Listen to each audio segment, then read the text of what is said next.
우리 하나님의 말씀 요한복음 4장 27절 말씀 보시겠습니다. 요한복음 4장 27절입니다. 이때에 제자들이 돌아와서 예수께서 여자와 말씀하시는 것을 이상히 여겼으나 무엇을 구하시나이까? 어찌하여 그와 말씀하시나이까? 묻는 자가 없더라. 여자가 물동이를 버려두고 동네로 들어가서 사람들에게 이르되 내가 행한 모든 일을 내게 말한 사람을 와서 보라. 이는 그리스도가 아니냐 하니 그들이 동네에서 나와 예수께로 오더라. 30절까지 먼저 봉독해 드렸습니다. 우리 지난 시간에 살펴보았듯이 예수님께서 사마리아 여인과의 대화 속에서 아주 중요한 그러한 신학적 그러한 의미들을 가르쳐 주신 바가 있습니다. 영원한 목마르지 아니하는 영원한 생수에 대해서 이야기하셨고요. 그리고 참된 예배에 대한 이야기를 또 해 주신 바가 있죠. 그러니까 세겜적이라고 하는 것은 이스라엘 그 예배의 기원지였었는데 그곳에 가셔서 그 구약적 예배의 종식을 고하는 그러한 내용을 우리가 살펴보았고요. 마침내 사마리아 여인에게 당신께서 하나님의 아들 그리스도라는 사실을 밝혀주게 됩니다. 자, 예수 그리스도를 만나게 되어지면요, 나타나는 그 반응의 그 유형들이 있습니다. 크게 두 가지로 나타나 있죠. 이 복음서에서 살펴보면요, 부정적인 그런 반응을 보이는 자들이 있는가 하면 긍정적인 반응을 보이는 자들이 있습니다. 그러니까 부정적인 반응을 보이는 자들은, 그런 부류들은 예를 들어서 서기관, 그 당대의 서기관들이라든가 바리새인, 그리고 사두개인들, 이러한 자들입니다. 이러한 자들은 왜 부정적인 그런 모습을 보이냐면은 자기는 의롭다고 생각하는 자이기 때문에 그렇습니다. 자기들은 율법을 잘 지키기 때문에 의롭다고 생각하는 거죠. 그러니 자기는 병들지 않았기 때문에 의원이 쓸데없다는 겁니다. 필요 없다는 거죠. 그러나 이 긍정적으로 받아들이는 부류들은요, 주로 그들이 이 부정적으로 받아들였던 자들이 조롱하고 멸시하며 많은 사람들에게 지탄이 되어졌던 대상들이었습니다. 예를 들면 세리, 그때 당시에 세리라든가 또는 뭐 창녀라든가, 그리고 오늘 만난 이 뭐 사마리아 여인도 마찬가지겠죠.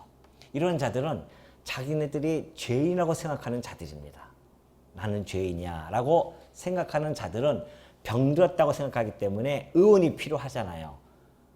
그래서 예수 그리스도를 반갑게 맞아들이고 긍정적으로 그런 반응을 보이는 것입니다. 자, 그렇다고 한다면 오늘 우리 이 사마리아 여인은 아까 얘기했듯이 긍정적인 반응을 보이는데 어떠한 반응을 어떻게 보여주는지 우리가 오늘 이 장면을 통해서 한번 살펴보도록 하겠습니다. 자, 이때라고 하는 그 이야기는, 그 27절 보면 이때라고 하는 그런 이야기는 예수님이 막 이제 당신이 메시아이심을 그 위대한 선포를 해 가시고 난 뒤의 사건입니다. 그 위대한 선언을 끝내신 뒤에 제자들이 출현을 했다는 것이죠. 이것도 하나님의 섭리 아니겠어요? 정말 예수님과 그 사마리아 여인이 야곱의 우물가에서 단 둘이 이 대화 속에서 그 하나님의 아들 되심, 천국의 복음됨, 이런 것들을 잘 전달해주고, 그리고 마침내 메시아이심을 드러내시고 나서야 그들이 오게 되어졌다는 것은 한 걸음 한 걸음 하나님께서 인도하는 그런 모습들을 잘 보여줍니다. 전혀 방해가 되지 않았다는 이야기죠. 그렇게 해서 그때에 이제 제자들이 돌아와서 이상하게 여깁니다. 왜냐하면 그때 당시에 랍비들은요, 길거리에서는 자기 아내하고도 이야기를 안 나눕니다. 그것이 그들이 가지고 있는 관습이었어요. 그런데 우리 예수님은 거침없습니다. 자기 아내도 아니잖아요. 그리고 사마리아 여인입니다. 이방인이라 할 수 있는 그 사마리아 여인과 그러한 어떠한 간격도 없이 어떤 구분의 관습도 없이 그런 말씀을 나누는 걸 보며 그들이 감히 이야기할 수 없었던 것은 예수님이 가지고 계시는 그 권위가 있기 때문에 말할 수 없었다. 다만 놀라게 여겼다 이 이야기입니다. 이상히 여겼다고 하는 것은 놀랍게 여겼다는 그런 이야기죠.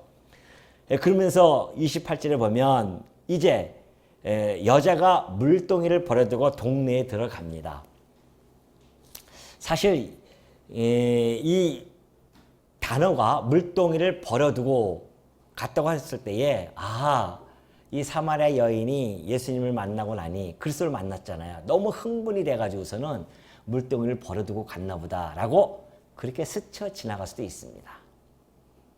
그러나 저는 이 말씀 이제 연구하면서 이 버려두고라는 제가 이제 사전을 이렇게 두면서 같이 이렇게 볼 때에 버려두고라고 하는 그 단어적인 사전적인 의미를 보고 뿐만이 아니라 지금 전체적인 그런 그 어떠한 문맥적인 그런 과정도 보고 그리고 그때 당시의 역사적인 배경까지 합쳐서 봤을 때에 이 버려두고라고 하는 이 단어가 매우 의미 있게 그리고 풍성하게 우리에게 다가온다는 것을 알 수가 있었습니다. 왜냐하면 이 아피엠이라고 하는 이 단어는요, 버려두라는 뜻인데 사실 사전적 의미는 이렇습니다. 어떤 것에 의해서 통제를 받았는데 그 통제에서 벗어나는 그런 의미를 가지고 있는 것이 이 아피엠이라는 단어입니다. 그러니까 법률적인 용법으로 사용되어지는데 법적인 속박에서부터 벗어나는 것, 이것이 바로 버려두다 이런 뜻이었어요. 그렇다고 한다면 우리가 그러한 이제 역사적인 배경을 보고 그때 당시에 이 유대인들과 그리고 사마리아인들은 서로 상종을 안 했단 말입니다. 구분이 되어진 관습에 따라서 그들은 상종을 하지 않았어요. 그러니 예수님이 사마리아 여인에게 가서 내게 물 좀 달라 했더니만 사마리아 여인이 하는 말이 왜 내게 물을 달라고 합니까? 의아히 여겼단 말이죠. 왜? 유대인과 사마리아인들은 상종을 안 한단 말이죠. 제가 오늘 말씀드렸죠. 그 상종이라는 단어라고 하는 것이 함께 나눠 쓰다 이런 뜻을 가지고 있습니다. 함께 하다 이런 뜻이란 말입니다. 근데 상종하지 않는다고 하는 것은 그 물동이를 함께 나눠 갖지 않기 때문에 당신이 왜 내게 물을 달라고 합니까? 우리는 이 물동이를 함께 나눌 수 없는 사이인데 그런 이야기했었어요. 그런 문맥을 보면은 지금 이 여인이 그 물동이를 버려두고 간다고 하는 것은 매우 신학적 의미가 이 안에는 함축되어져 있다는 겁니다. 우리가 지난 시간에도 말씀드렸듯이 4장 4절에 보면은 그런 단어들이 있잖아요. 예를 들어서 대의라고 하는 그 단어도 그 예수님이 사마리아로 들어갈 수밖에 없는 불가피적인 그런 상황들, 필연적인 이야기들, 이런 것들을 우리가 살펴보았듯이 이 단어에도요, 그런 이야기가 담겨져 있는 것입니다. 자, 예수님이 사마리아 여인이 우리는 그런 구분의 관습이 있지 않습니까? 했다면 예수님이 하시는 말씀이 아니다. 그런데 그 구분의 관습을 깨버리죠.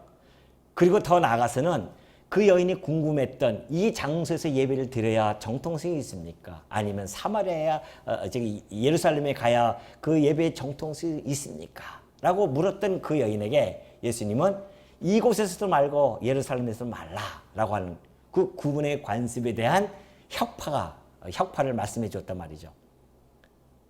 그러니 그 여인은 그 복음을 들었어요.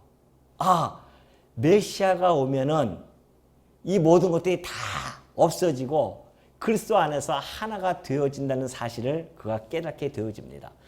이 지면에야 간단하게 나와 있지만은 그 야곱의 운물가에서 제자들이 걸어서 물건을 양식을 사러 갔던 그 제자들이 시간이 걸리잖아요. 그러니까 사마리아 여인과 예수님의 대화는 지면상 요한이 이것을 이 하나님의 아들이심을 드러내기 위해서 이것을 기록했지만은 짧게 기록했지만은 많은 대화를 오고 왔단 말입니다. 그러니 그 사실을 알게 되어진 여인은 물동이를 버려두고 동네로 들어갑니다. 다시 말해서 그 구분의 관습에서 그가 드디어 그걸 깨고 나간 겁니다.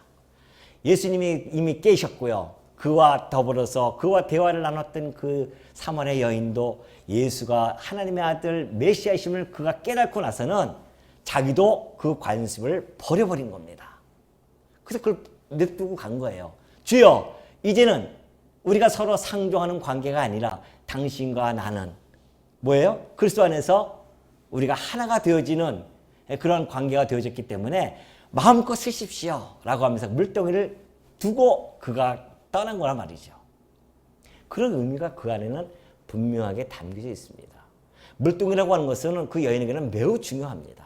현실 세계에서는 매우 중요하죠. 그거 없으면 물 길러 올 수도 없고요. 그런데도 불구하고 그 물동이를 두고 갔다고 하는 것은 이제 그리스도와 함께 나눌 수 있는 그 복음 안에 그가 들어왔기 때문에 그것을 두고 그가 불이 나게 동네로 들어갑니다. 자, 동네로 들어가서 사람들에게 만나서 하는 이야기입니다. 내가 행한 모든 일을 내게 말한 사람을 와서 보라. 그 사람을 와서 보라. 이는 그리스도가 아니냐. 여러분, 이 여인은요, 자기가 자기의 결핍과 결점 때문에 소외감을 느꼈던 자였습니다. 뿐만이 아니라 자기 스스로 마음의 장벽을 닫고요. 그 마음의 장벽이 얼마나 높은지 깰 수가 없었던 자였습니다. 그래서 혼자 사람들의 시선을 피하여서 뙤약볕에 물을 길러 왔을 정도의 그러한 장벽을 가지고 있던 여인이었습니다. 근데 이게 웬일입니까? 그가 복음을 접했습니다. 메시아를 만났습니다. 어떤 변화가 주어진 줄 아십니까? 자기 스스로 쌓였던 그 모든 장벽을 다 깨버립니다. 다 깼어요. 그리고 그들에게 가서 복음을 전하는데 자기의 모든 약점을 다 알고 계시더라. 그분이 바로 이 그리스도였더라. 이것을 전달해주고 있는 그런 상황이 지금 우리들에게 보여주고 있는 것이죠. 그러니 여러분, 이 복음이라고 하는 것은요, 이러한 자기가 가지고 있는 모든 것들을 깰 수 있는 힘이 있습니다. 남에게 자기가 부끄러운 일들이요, 결코 복음 안에서는 그것이 다 버려질 수 있는 힘이, 용기가 생겨집니다. 여러분, 이 성교학적으로 봤을 때도 이 사마리아 여인의 이 복음 전도라고 하는 것은 매우 의미가 있거든요. 안 그렇습니까?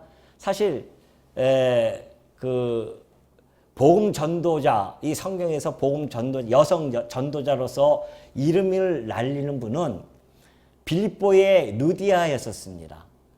그가 바울을 만나고 나서 빌립보 지역에 교회가 설립되지 않습니까? 그 루디아가 무슨 장소였죠? 자주 장소였었나요? 장사했던 분이었었는데 복음을 받아들이고 나서 그 빌립보 지역에 교회를 설립하고 그 유럽에 복음을 전파하는 전초 기지가 되어집니다.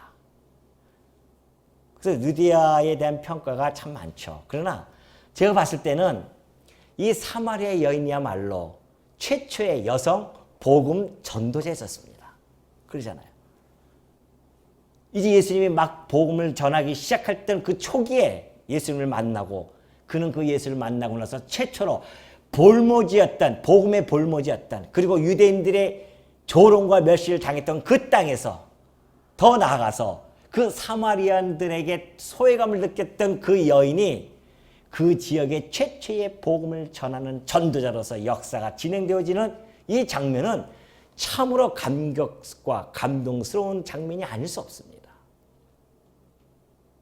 그것도 자기의 약점을 그대로 드러내면서, 저는 이 장면을 보면서요, 이 사마리아 여인에게서 바울이 투영되어졌습니다.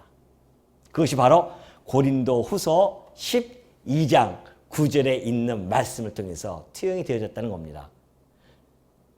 바울이 이렇게 얘기해요. 나에게 이르시기를 내 은혜가 내게 족하도다. 이는 내 능력이 약한 데서 온전하여 짐이라 하신지라.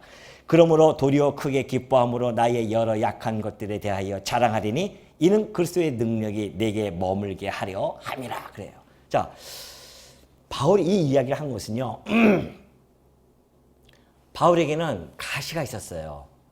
자기 몸에는 아픔이 있었습니다. 그게 뭔지는 확실하게 나타나 있지 않지만 교회사에서 이야기하기를 안질이 있다고 하기도 하고 또는 간질이 있다 그렇게 이야기도 합니다. 어떤 건지는 모르겠지만은 분명한 것은 그 애가 정말 부끄러워할 정도의 그런 가시가 있다는 겁니다.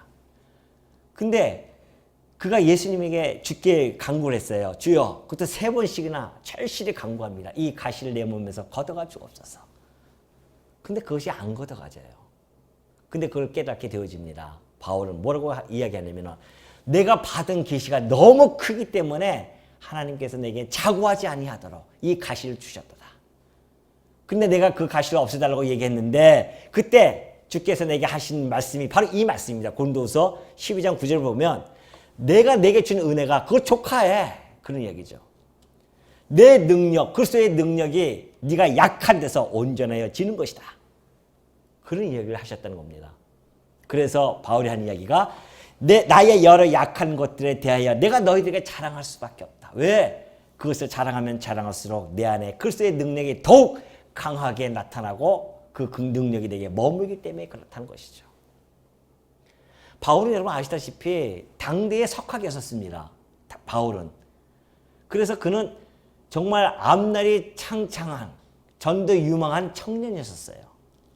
그래서 그는 그 의기양양해가지고서는 그리스도인들을 잡아 죽이는 데 앞장섰습니다. 그는 다메섹에 가는 도중에 예수님을 만나고 그 앞에 무릎을 꿇습니다. 그 이후로 그는 말할 때마다 자기 약점을 이야기합니다. 나는 사도 중에 가장 말죄이다. 나는 죄인 중에 괴수다. 왜 그런 이야기 했을까요? 내가 예수 믿는 자를 잡아 죽이는 데 앞장섰기 때문에 그것이 그의 삶 속에서는 최대의 약점이고 연약한 부분이었습니다. 오히려 그것을 그는 자랑합니다. 왜? 내 안에 있는 그리스도의 능력이 나로 하여금 지금 이렇게 나의 삶을 이끌고 있기 때문에 그래서 그는 자기의 약점을 거침없이 이야기합니다. 사마리아 여인이 지금 이런 모습 아니겠어요? 자기가 감추고 했던 모습들을 다 드러냅니다. 내가 남편 5명을 살아왔었고 지금 있는 남자는 내 남편이 아니었다. 근데 그 사실을 그 그리스도께서 아시더라. 그러니 그가 그리스도가 아니겠느냐. 그러면서 복음을 전하게 되어집니다. 이 사마리아 여인이 그런 이야기 하잖아요. 와서 보라 그런 이야기예요. 그러니까 여러분이 와서 보라는 그리스도의 언어였었잖아요. 예수님께서 요한과 안드레가 왔을 때에 주여 어디 계십니까 하니까 와서 보라 그런 이야기 했었잖아요. 그리고 나서 빌립도 안드레에게 복음을 전하면서 와서 보라 그런 이야기 합니다. 그러니까 복음 전도에 있어서의 와서 보라라고 하는 그 단어는요 매우 중요합니다. 왜? 와서 경험해 보라는 겁니다. 체험해 봐라. 뭐 신비적인 그런 체험이 아니라 직접 와서 예수가 바로 하나님의 아들 그리스도심을 직접 네가 느껴봐라 그런 얘기거든요. 기독교는 체험의 종교입니다. 체험하지 않고서는 알 수가 없어요. 예수 그리스도를 체험하지 않고서 어떻게 우리가 그를 믿을 수 있겠냐 말이죠. 그 와서 보라는 겁니다. 사마리아 이 여인이 벌써 어느새 예수님의 제자의 반열에 올라가 있는 모습을 우리에게 보여주고 있습니다. 빌립이 그 이야기 단어를 사용했는데 이 사마리아 여인도 그걸 사용하고 있지 않습니까? 사마리아 지역의 수가 지역에서 가장 연약해 보였던 가장 결점이 많고 가장 결핍이 많은 그 여인을 들어서 우리 주님은 사마리아의 복음화를 시작하신 겁니다. 복음은 그런 것입니다.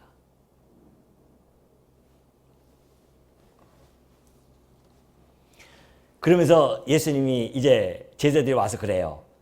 제자들이 나와서 랍비여 잡수소서 그렇게 이야기합니다. 이르시되 내게는 너희가 알지 못하는 먹을 양식이 있느니라. 제자들이 서로 말하되 누가 잡수실 것을 갖다 드렸는가 하니 예수님은 지금 먹을 양식이 있다고 하는 것은 현재형이거든요. 내게 지금 먹을 양식이 있다 하니까 누가 갖다 주셨나 보다. 그 정도로밖에 생각을 못하는 거죠. 그때 예수님이 당신의 양식에 대한 성질을 하나하나 가르쳐주기 시작합니다. 예수께서 이르시되 나의 양식은 나를 보내신 이의 뜻을 행하며 그의 일을 온전히 이루는 이것이니라. 예수님의 양식은 그들의 양식과는 전혀 다른 이야기를 하고 계신단 말이죠. 하늘의 양식을 이야기하고 있는 거예요 지금. 제자들은 여전히 육신의 양식을 이야기하고 있는데 우리 주님은 하늘의 양식을 이야기하는데 그 양식이 도대체 뭔가? 나를 보내신 이의 뜻을 행하며 그의 일을 온전히 이루는 이것이다. 그렇게 이야기합니다.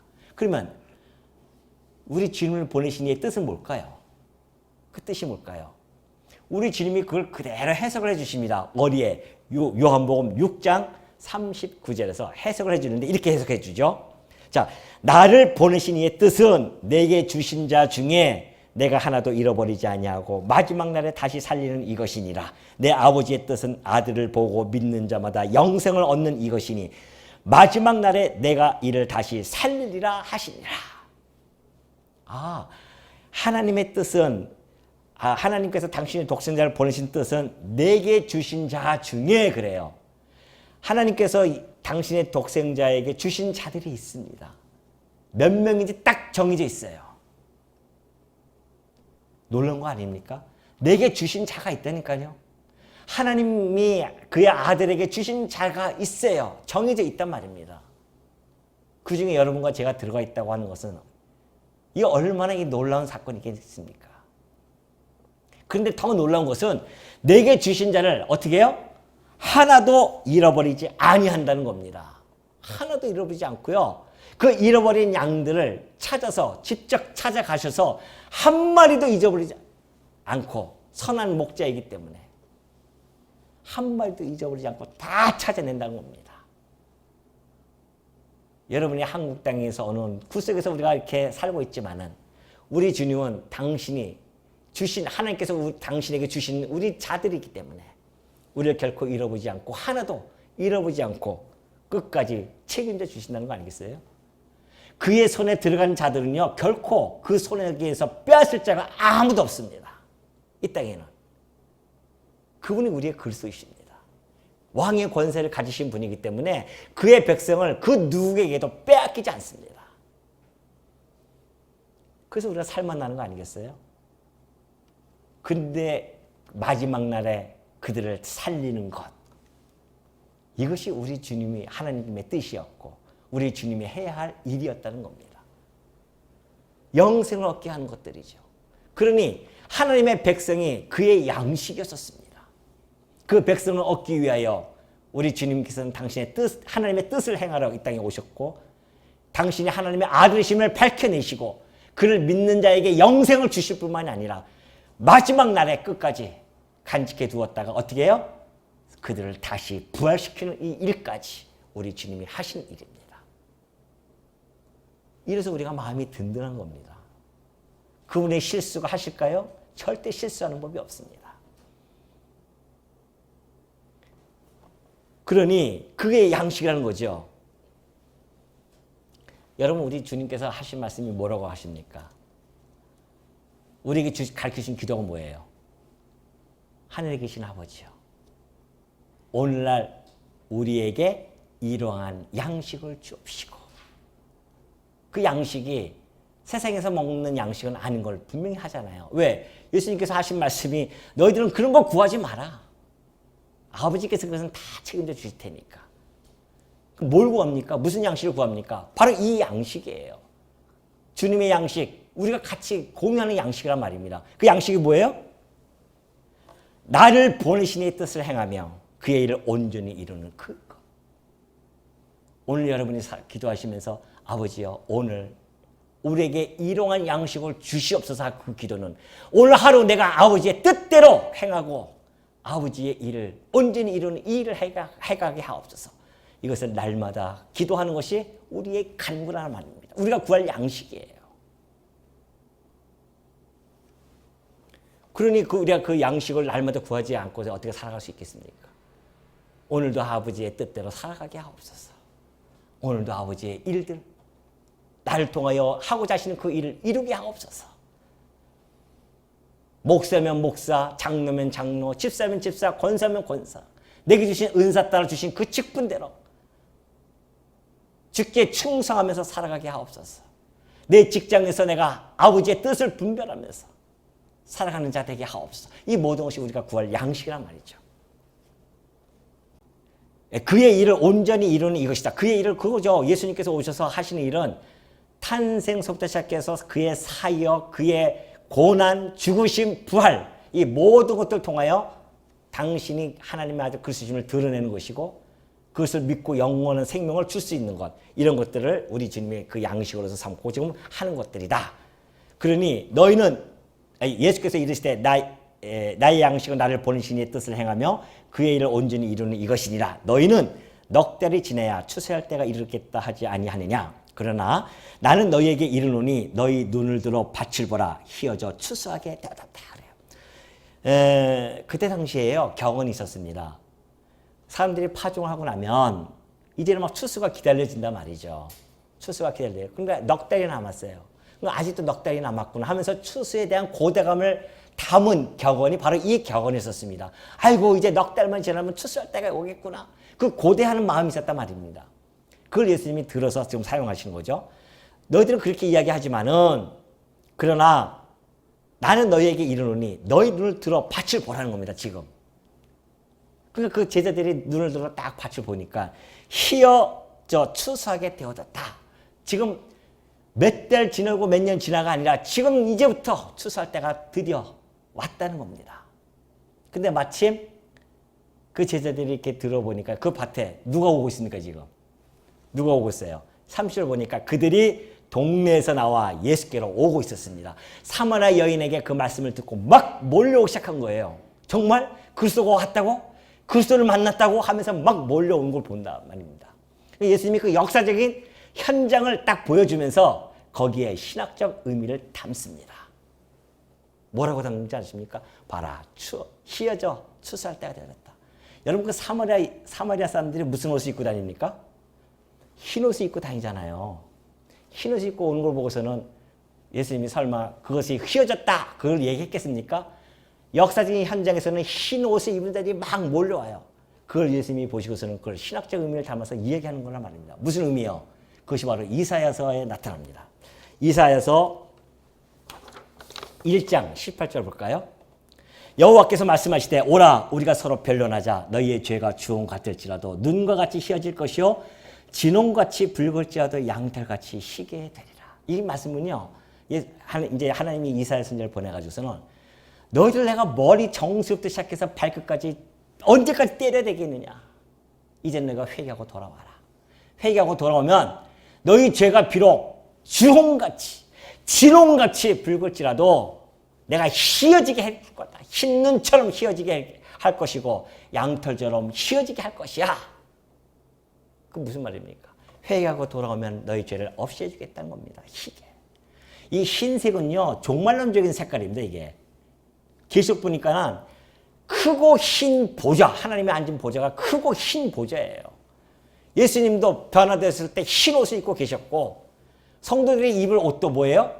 흰 세마포 옷입니다.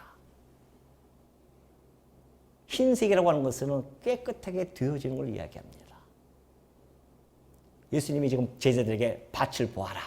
그들이 사마리아인들이 몰려오는 걸 보고 누구에게 오는 겁니까 지금? 예수 그리스도에게 몰려오고 있습니다. 그들이 회개하고 돌아오고 있는 중입니다. 그들이 죄의 사함을 받을 자들입니다. 그러니 희어지지 않았느냐 이제? 깨끗함을 받지 아니하느냐? 그들의 죄가 죽은 것 같을지라도 이제 희게 되어졌으니 추수할 때가 되어졌다. 그들을 바라보면서 그들에게 추수에 대한 그 말씀을 그 추수의 때임을 가르쳐 주는 거죠. 은혜의 때, 곧 구원받을 때. 그래서 그들의 이 예수님에게 오는 그 행렬을 바라보면서요, 그들에게 그것이 영적 추수로 보여지게끔 그들에게 교훈을 해주는 대목이 바로 이 대목이 있었어요. 여러분 생각해 보십시오. 저는 이걸 이렇게 말씀을 연구하면서 저도 사실 이게 이제 그 상황을 저는 이렇게 상상을 하거든요. 그 사마리아인들 예수님을 만나고자 그 가운데 내가 낀 걸 생각하는 거예요. 그러면서 그 메시아에 대한 소식을 듣고서는 막 달려가는 거죠. 그때 그 한적한 우물가에서 지금처럼 이게 도시겠습니까? 한적한 우물가에서 제자를 향해서 저 봐라 저들이 휘어져서 지금 오고 있지 않느냐. 그걸 했을 때의 그 대열에 내가 합류해서 뛰는 모습을 상상하였었습니다. 우리 주님께서 저를 갖다가 받아들이는 모습, 저의 이 붉은 죄를 흰 눈처럼 만들어서 나를 추수해 가신 당신의 양식으로 삼아주시는 그 예수 그리스도의 그 은혜 앞에 어찌 우리가 감동하지 않을 수 있겠냐 말이죠.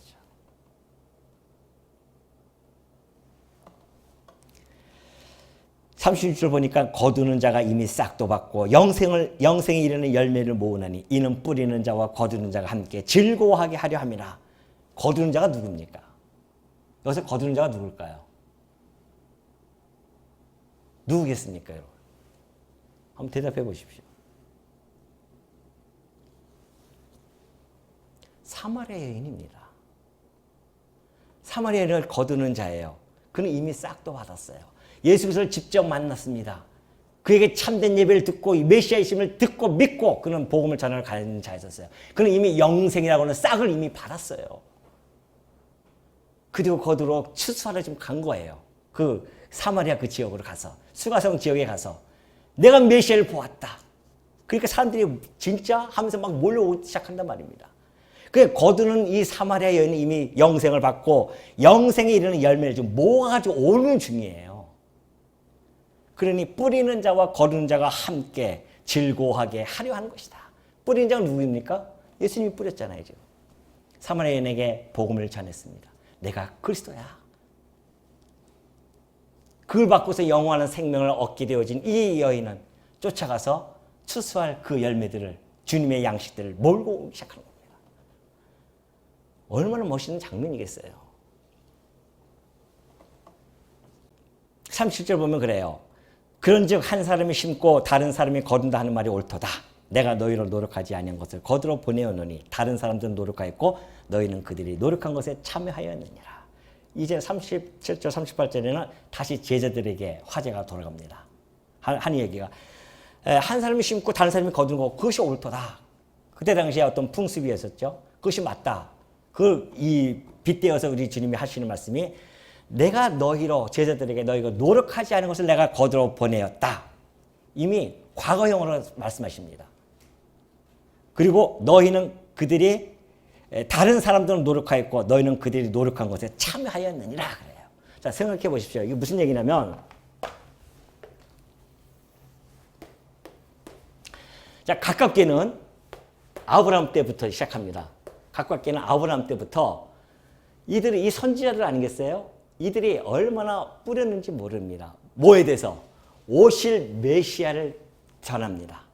선지자들 그리고 제사장들. 이 제사장들은 그냥 양과 소를 죽이며 매일매일 죽이면서 오실 메시아를 증거했어요. 선지자들은 그 역사적인 상황 속에서 그들에게 하나님의 말씀을 전파하면서 오실 메시아를 증거했습니다. 아브라함 때부터 그랬다니까요. 짧게는 2000년 어간입니다. 더 길게 가면 어디까지가 올라가냐면 아벨이 처음 믿음으로 드리는 제사부터 시작해서 오실 메시아를 증거했어요. 에녹은 승천하면서 오실 메시아를 증거했고 노아의 방주, 노아 때는 오실 메시아를 바라보면서 노아의 방주 심판 사건을 증거했었고 그러니 아벨 역사 초기부터 시작해서 이 모든 자들이 오실 메시아를 증거했단 말입니다. 이 노력, 이들은 열매를 하나도 못 거뒀어요? 열매를 못 거뒀습니다. 왜? 메시아가 오지를 못했는데 어떻게 열매를 거뒀습니까? 그런데 이들이 노력했지만은 드디어 예수님이 이 땅에 오셨어요. 오셔가지고서는 제자들을 선택해가지고서는 이제 복음이 시작되어졌어요. 은혜의 때, 구원의 때가 시작되어졌단 말입니다. 그 제자들은 예수님 돌아가시고 나서요, 겨우 70여 년간 사역합니다. 그러죠? 70년 동안. 사도 요한이 한 90년 이상 90년도까지 있었으니까 예수님이 30년도에 돌아가셨고, 그리고 한 70년간 교회가 세워지는 그 놀라운 역사 현장에 사도들이 그 교회를 세우기 시작하지 않습니까? 영원한 생명을 이때부터 거두기 시작한 겁니다. 출세가 되어진 거예요. 제자들을 통하여서 하나님께서 얼마나 많은 사람들을 들어오게 하십니까?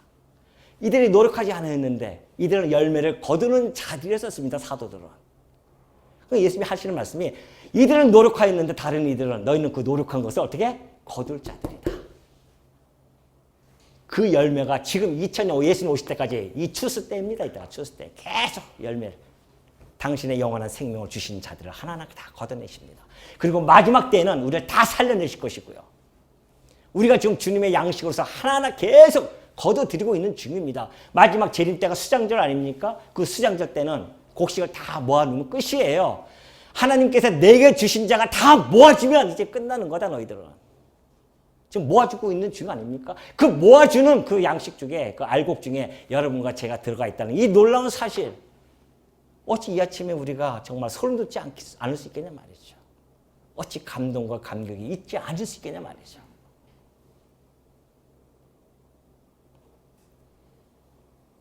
그들이 노력한 것을 너희는 참아야느니라.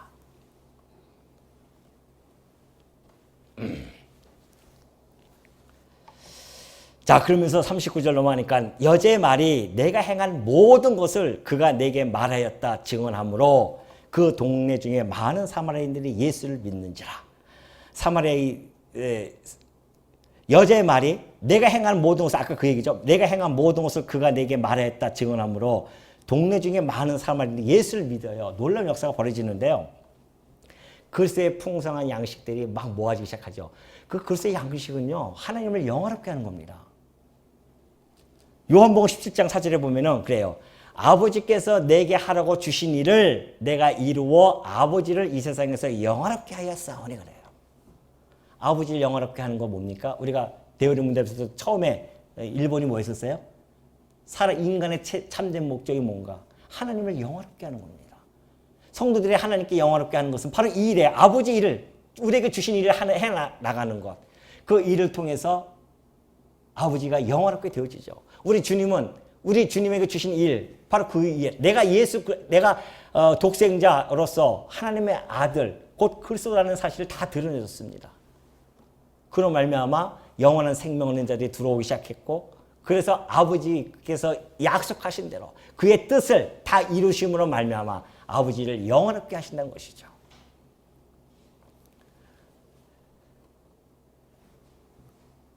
사마리아인들이 예수께 와서 자기들과 함께 유하시기를 청하니 거기서 이틀을 유하심에 예수의 말씀으로 말미암아 믿는 자가 더욱 많아 그 여자에게 말하되 이제 우리가 믿는 것은 내 말로 인함이 아니니 이는 우리가 친히 듣고 그가 참으로 세상의 구주이신 줄 알미라 하였더라. 그래요. 이 사마리아 이 사마리아 지역에 복음이 전파되었는데 이게 사실은 이 많은 사람들이 이 복음에 받아들이고 예수님을 영접하는 것은 사실은 복된 마을이 있었습니다. 수가 마을이. 그 복된 마을에 사마리아 여인을 하나 들어서 쓰신 것이고요. 아무 때나 그 사마리아 지역들이 그렇게 복음을 받아들이지 않는단 말이죠. 그걸 우리가 어떻게 알 수 있냐면은 누가복음 9장 51절에 보면요. 그렇게 돼 있어요. 예수께서 승천하실 기약이 차감해 예루살렘을 향하여 올라가기로 굳게 결심하시고 사자들을 앞서 보내시매 그들이 가서 예수를 위하여 준비하려고 사마리아인의 한 마을에 들어갔더니 예수께서 예루살렘을 향하여 가시기 때문에 그들이 받아들이지 아니하는지라. 아니 예수님이 이제 승천 곧 돌아가시려고 이제 예루살렘에 올라가려고 하는데 갈릴리에서 이제 그쪽 사마리아 지역을 지나가야 되지 않습니까? 지나가려고 하니까는 사마리아인들이 막아버려요. 아니 어느 사마리아 지역은 그냥 받아들이고 영접하고 어떤 사마리아 지역은 막아버려요. 그러니까 제자들이 두 제자가 야고보하고 요한인가요? 야고보하고 요한이 뭐라고 하는지 아십니까? 주여 우리가 불을 명하여 하늘로부터 내려서 저들 갖다가 그냥 다 멸하기를 원하시나이까? 대단해요. 제자들은 지금 아직까지도 자기네들이 예루살렘에 올라가면 자기는 좌의정, 뭐 우의정, 예? 그걸 지금 하고 있는지 착각하고 있습니다. 아직도. 그래서 예수님에게 욕먹지 않습니까? 욕먹는 것보다 꾸짖어요. 예수님. 야 이놈들아. 그러한 자기를 받아주지 아니하는 그 마을조차도 우리 주님께서는 다시 한번 기회를 주십니다. 그러잖아요. 말로 인자를 거역하는 자는 예? 말로 용서함을 받을 수 있습니다. 예수님이 당시에 예수 그리스도를 거역하는 자들은 그래서 사함을 받을 수 있는 기회가 하나 있습니다. 왜? 성령께서 다시 오시기 때문에. 그러나 말로 이 성령을 거역하는 자들은 이 세상이나 오고 오는 세상에 사함을 받을 수 없다는 이야기죠. 그래서 그 사마리아 지역의 복음에 그들이 다시 받을 것을 우리 주님은 바라면서 이것이 곧 예수님이 오셨던 그 목적, 하나님께서 세상을 이처럼 사랑해서 독생자를 보내신 것에 대한 그런 모습들을 보여주는 겁니다. 이 사마리아 자기를 받아주지 않는 것조차도 그들을 받아주는 예수님의 그 사랑. 결국 그 사마리아 지역에 복음이 또 들어가지 않습니까? 예수님이 승천하실 때 그런 말씀하셨잖아요. 이 예루살렘과 유대와 사마리아와 땅끝까지 복음이 증거될 것이다. 그러면서 예수의 말씀으로 이틀을 더 유하십니다. 이틀을 유하시면서 복음을 전해줬어요. 얼마나 풍성한 복음을 전해주셨겠습니까? 그러니까 예수님의 말씀으로 말미암아 믿는 자가 더욱더욱 많아졌어요. 그러면서 그 믿는 자들이 하는 이야기가 그 여자에게 이르되 말하되 이제 우리가 믿는 것은 내 말로 인함이 아니니 이는 우리가 친히 듣고 그가 참으로 세상의 구주이신 줄 알미라 하였더라. 여러분, 이 전도자의 말, 우리가 전도를 하고 또 우리가 간증을 하고 이런 것들은 하나의 마중물로서의 역할뿐이 안 됩니다. 마중물이 뭔지 아시죠? 제가 어렸을 때에 우리 집 앞에 그때는 다 펌프가 있었어요. 그죠? 펌프가 있었지 않습니까? 근데 펌프를 그냥 어렸을 때 막 하면은 물이 안 나와요. 근데 옆에 이렇게 어머니가 보면은 물동이 하나, 거기에 조그만 바가지가 있고 물이 꼭 있었어요. 뭔가 싶었는데 보면 거기서 물을 떠다가 펌프에다 집어넣고 하면 물이 나오기 시작합니다. 이렇게 막 치면 나오는 거죠. 그걸 마중물이라고 하잖아요. 전도자의 말은 마중물에 불과합니다. 내가 예수를 내가 만났어. 전도라는 것은 내가 예수를 만난 것을 이야기하면 되거든요.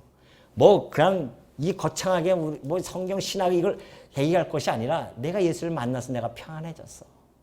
내가 예수를 이런 상태에서 만났었는데 지금 내가 이렇게 변했어. 사마리아 여인의 전도 방법이 그거였었거든요. 그가 나의 삶을 다 알더라. 그래서 내가 평안해졌어. 그거거든요. 그래서 여러분 전도한다는 거 하는 것이 어려운 것이 아닙니다. 어떤 분들은 전도하면서 싸우는데 그게 무슨 전도가 싸울 필요가 없잖아요. 전도는 선포잖아요. 선포란 말입니다. 그 선포를 하면은 들을 자는 들을 것이고 안 들을 자는 안 들어요. 근데 막 논리적으로 내 설득에 당하든지 무릎을 꿇든지 그래도서 막 싸우면서 그냥 성경을 들이대고 그러는데 그럴 필요 없습니다. 내가 만난 예수를 전하면 됩니다. 근데 내가 지금 항상 불안해하고 괴롭고 힘들고 짜증나고 그런데 전도가 되겠어요? 안 되죠, 그러면은. 마음이 평안해지고 기쁘고 즐거워야. 여러분 처음에 예수 그리스도를 만나서 기쁘고 즐거울 때 얼마나 전도하고 싶어가지고 전도했습니까? 근데 지금 왜 안 될까요? 마음의 평안을 잃어버렸다는 겁니다, 지금. 평안을 잃어버렸어요, 그동안에. 복음의 그 첫사랑을 잊어버렸단 말입니다. 평안이 없으니까 말을 하려고 해도 겁이 나는 겁니다. 아예 나도 이렇게 사는데. 이렇게 사는 게 어떤데요? 인간 사는 게 다 그런 거죠. 그걸 들춰내는 겁니다. 그 연약함을 나의 연약함을 들춰내고 근데 예수 그리스도를 만나서 내가 이렇게 변했어 라고 이야기하는 것이 전도의 내용이란 말이죠. 맨날 얼굴 찌그러져 있는데 가가지고서는 전도가 되겠냐 말이죠. 스스로가 이미 안 되니까 지금 전도를 못하고 있는 것들이죠. 내가 마음에 기쁨이 있고 즐거움이 있고 행복하고 평안해진다고 한다냐. 누굴 만나든 간에 내 안에 계신 그리스도를 전달해 줄 수밖에 없는 거죠. 뭘 얘기하든 간에 뭐 초점을 항상 거기를 맞추는 거예요. 왜? 그것이 우리의 양식이니까 모든 초점을 거기에 맞추는 겁니다. 그 전도를 부담스러워하고 힘들어하고 그런 것은 우리가 이미 복음에서 점점 멀리 가 있는 상태예요. 복음을 누리지 못하고 있는 상태란 말이죠. 즐거운 겁니다. 예수님이 그러잖아요. 뿌리는 자와 심는 자가 함께 즐거워하는 거예요. 그 즐거움에 동참하지 못한다고 한다면 그것도 불행한 거죠. 여러분 그 한 영혼이 들어온다고 하는 것이 얼마나 그 즐거움인지 아십니까? 천국에서는 천국 잔치가 벌어져요. 천하보다 귀한 한 영혼이 예수님의 손아귀에 들어온다고 하는 것처럼 그 즐거움을 맛보게 하려고 전도의 미련한 방법으로 우리들에게 구원케 해주셨단 말이죠. 뿌리는 자와 거두는 자가 함께 즐겁게 하려고. 그러니 그게 전도고요. 그렇게 전하고 나면 나머지는 하나님이 알아서 하시는 겁니다. 땅 신경 쓸 거 없어요. 기쁜 마음으로 전달하면 그걸로 끝나는 겁니다. 우리 교회 꼭 와야 돼. 그럴 필요 없어요. 그럼 복음을 전해요. 전하면 그들이 하나님께서 그의 마음을 움직여 나가실 것이고 언젠가는 그의 마음에 그 밭에 뿌려진 씨가 열매를 맺고 뿌리가 내리고 열매를 맺을 수 있기 때문에 그렇죠. 오늘 이 사마리아 여인은 이곳에 가서 그 복음을 전함으로 말미암아 하나의 마중물 역할이고 이제는 네 말이 아니라 예수님의 직접 그 말씀을 통하여 우리가 이제 세상의 구주이신 줄을 알게 되어졌다. 그런 이야기를 합니다. 그러니까 여러분 우리의 신앙을 완전케 하기 위해서는 점점 성장하기 위해서는 우리 신앙을 온전하게 하는 그 원천이신 그리스도의 말씀이 직접적인 것이 얼마나 중요한지 모릅니다. 베레아 교인들이 그렇게 했잖아요.